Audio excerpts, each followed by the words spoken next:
Good morning. We'll start Isaiah chapter 6 this morning.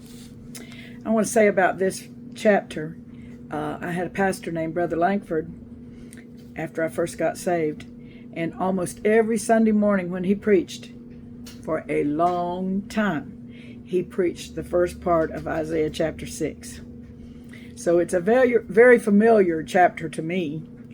It just caught him, and he wanted us to know about it. So I hope I can tell you what I know.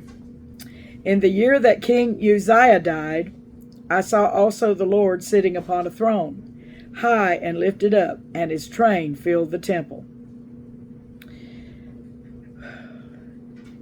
King Uzziah was a good king, but he went into the temple when he was angry with the priests, and he got leprosy from going into the temple when he wasn't supposed to. I guess the holy place. He wasn't supposed to go there. No, it wasn't the holy place because he was in there burning incense, and that would have been outside of the veil. But he went in, and only the priests were supposed to go in, and he was the king.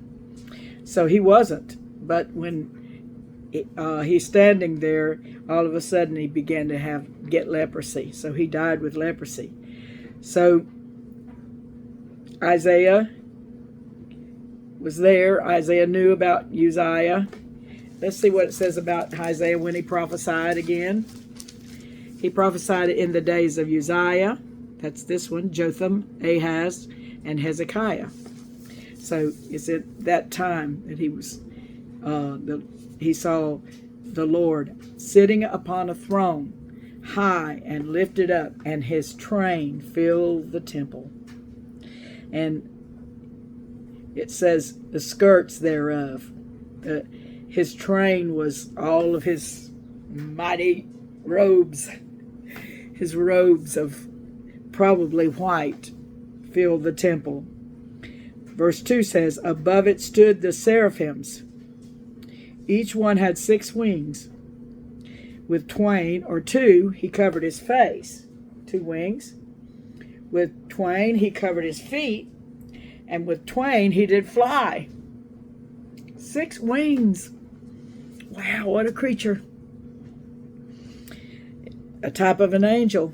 We don't know too much about the angels, to tell you the truth. We know from this place, right here, about seraphims. You don't call them seraphims. Fem is plural, so seraphim.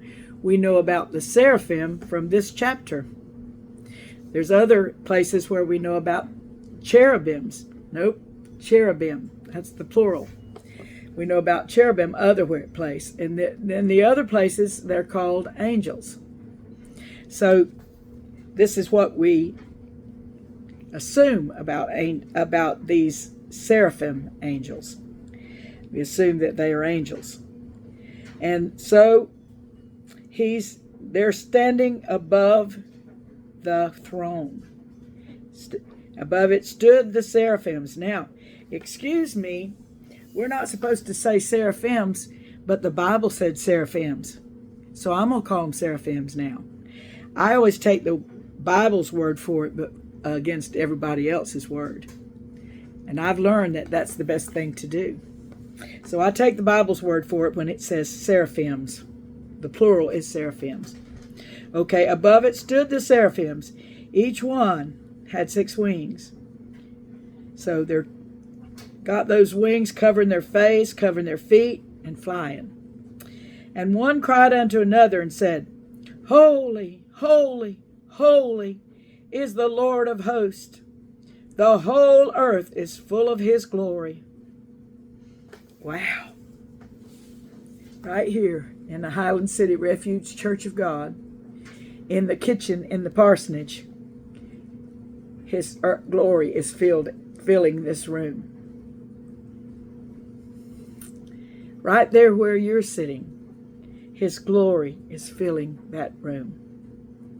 The whole earth is full of his glory.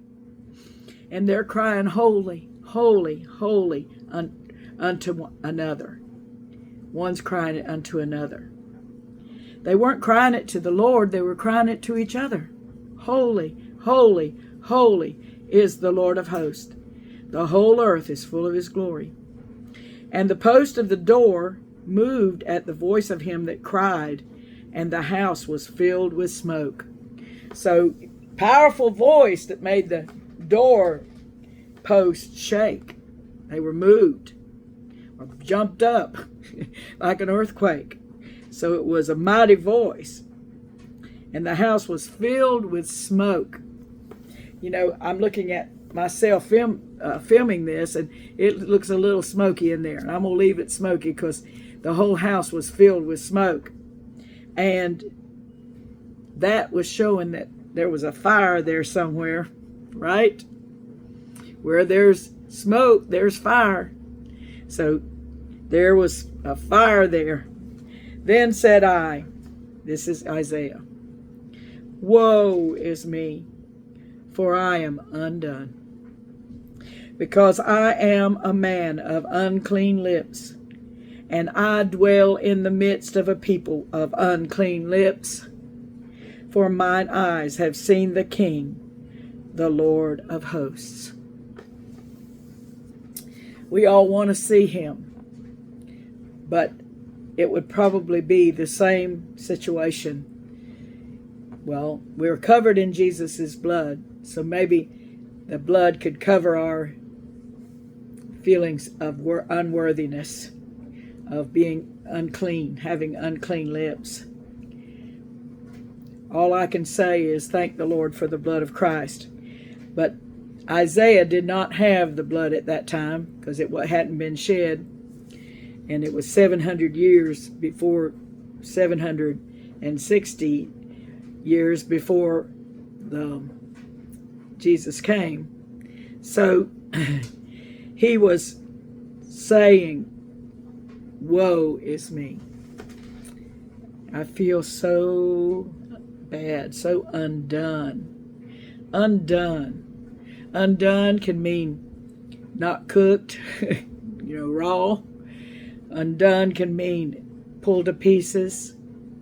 If all your clothing is undone, they're all unbuttoned and in disarray. That's what he felt, like in disarray, undone.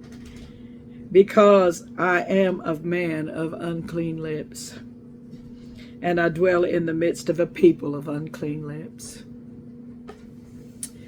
We can all think that way, can't we? We can all see it that way.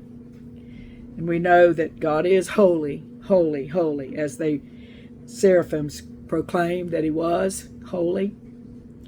So, what was going to happen? What could happen for Isaiah? Let's see. And the reason he felt that way, for mine eyes have seen the King, the Lord of hosts. It didn't make him happy to see the King. It made him ashamed of himself. Now, it reminds me of Peter when he was on the boat and Jesus said, cast over there and let down your nets, is what he said. And Peter let down one net because they hadn't caught anything all night, and he let down one net, and when they tried to pull it up, it was so full that the net broke. And that's when he got down at Jesus' feet and said, depart from me, O Lord, for I am a sinful man. He wasn't covered in the blood yet. I don't know what the difference is, but I feel like there's a difference with people when you get around Jesus and you're covered in the blood. It might be the difference between a wife and a strange woman with a man. A wife, because we're the bride of Christ, a wife will feel differently about being with her husband, even if he is a great man, than a strange woman would if he were a great man. So, I don't know. I'm just thinking about that. Now, let me tell you, Brother Langford never talked about that. I don't ever remember him talking about that. I just remember him really letting us know how holy God was and about these seraphims. Anyhow, he said, mine eyes have seen the King, the Lord of hosts. Verse 6 says, then flew one of the seraphims unto me, having a live coal in his hand, which he had taken with the tongs from off the altar. So here comes one of those six-winged angels, and he had some tongs with a live coal on it, a coal that was glowing hot. And he laid it upon my mouth. I don't know if I'd wanted that to happen, but he laid it upon my mouth and said, Lo, this hath touched thy lips. Lo, or look, see. This hath touched thy lips, and thine iniquity is taken away, and thy sin purged. How? By the fire. That fire will purge all iniquity. Purge. That's what they did. They sacrificed the sacrifices on the altar in the Old Testament. And so when that fire consumed the sacrifice, their sins were covered. So this fire was touching his lips from off the altar. And then his lips were purged and purified by that fire. And he laid it upon my mouth and said, Lo, this hath touched thy lips, and thine iniquity is taken away, and thy sin purged. So then his lips were sacrificed. He was ready to speak. Also I heard the voice of the Lord saying, Whom shall I send? And who will go for us? Then said I, Here am I, send me.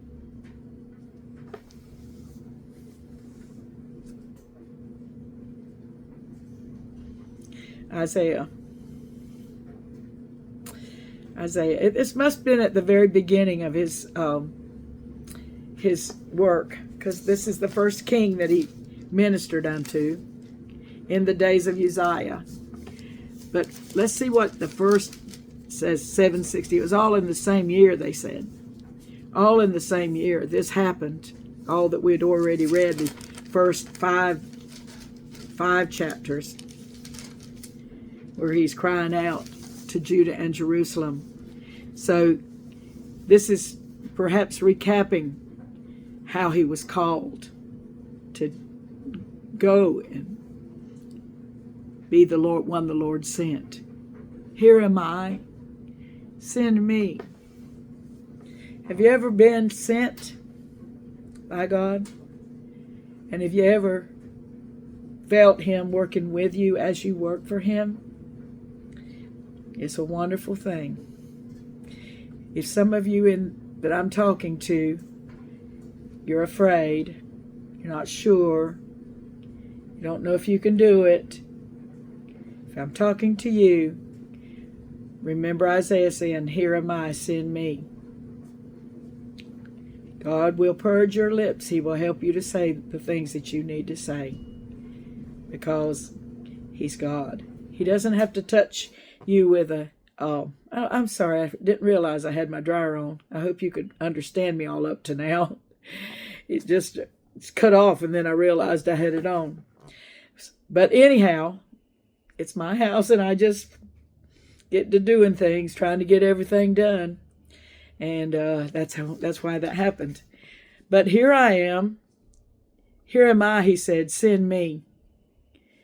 If you can not say that, if you cannot say, Here am I, send me, even though you know the message that God's put in your heart is burning in there, and you wish you could tell somebody,